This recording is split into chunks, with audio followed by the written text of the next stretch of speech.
Nerf. Hey guys, welcome back to the Armory. We're sticking with the Vortex series for now, but we're going up in the ranks to this one, which is another custom paint job. It is the Nitron, which this is Ben's gun. It's bloody huge, well, it's not huge really, but compared to the camera it's big, so if I move back a bit.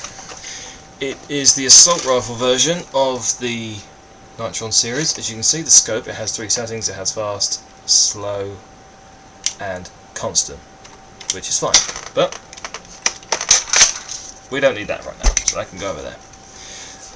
The one thing that you'll notice, this one has 2 triggers, one here and one here. The second trigger does the motors. We've got 2 motors in here which spin relatively fast. As you're holding that second trigger, pull the first trigger and out come the discs. Now the magazine takes 20. I've only got 2 in there because that's all I've got. It is, to be honest, a bit of a letdown for me, to be honest. I mean, it is a good idea, a fully automatic assault rifle, effectively. And it is a good gun, but it's not as good as some of the other guns that you can get. So, I mean, for one, if you're trying to do some sort of stealth mission, that ain't gonna help. People will find you. It is ridiculous. And surprisingly, not very powerful. It does have relatively good range, because the discs do tend to fly. Sometimes they fly a little bit to the left, or maybe to the right a bit, but that depends on your shot. But it can get quite a good bit of range from the motors. But with the increase in range is the lack of power. Because, well, when me and the DMW play Nerf, we play Nerf to hurt each other. When they say wear your vision gear, we don't bother. We like taking darts to the face because it's funny, the reactions that we get out of some people, especially Gaz. But if we do a test fire, I'll fire it over there this time. So we've got the motors going. That second one sounded quite powerful. Yeah, here's one disc. I'll find the other one in a bit. But the one thing I don't like about the magazine, hold the catch down, it doesn't drop out. You've got to physically pull it out, which I don't like. You know, I like the whole ejection thing because that's kind of cool. But it's not bad. Has a second hole for another magazine, so you could put a 20 in there, or you could even put a 10 in there, which is what we've got on the other Nitron, which is over there. We only have the 3 clips, so we could effectively just use them. Actually, no, we have 4 clips, but that's on the Praxis. But getting back onto the topic at hand,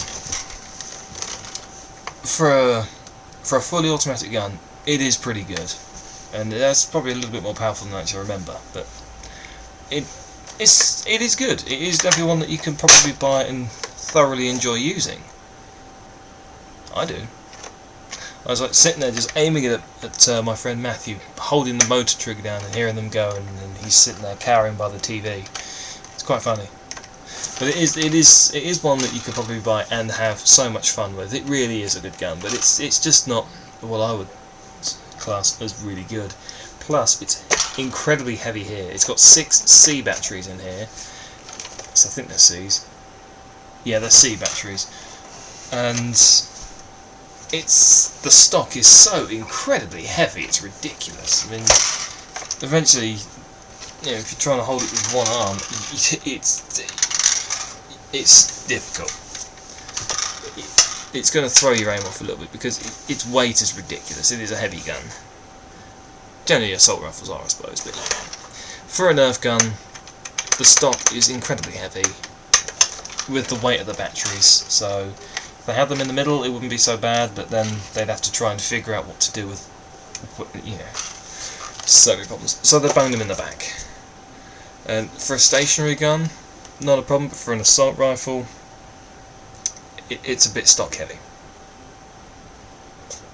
But other than that, it really is, you know, it is worth the money that you pay for it, I suppose. You know, you get what you pay for, definitely. It's just not my kind of gun. This one, it's too big, it's too chunky. So, but I will say it is definitely a good gun. It is probably definitely worth like a 7 or an 8 out of 10. It is a good gun, but I believe there are better ones out there. And this is me leaving the Armory for the second time and signing off.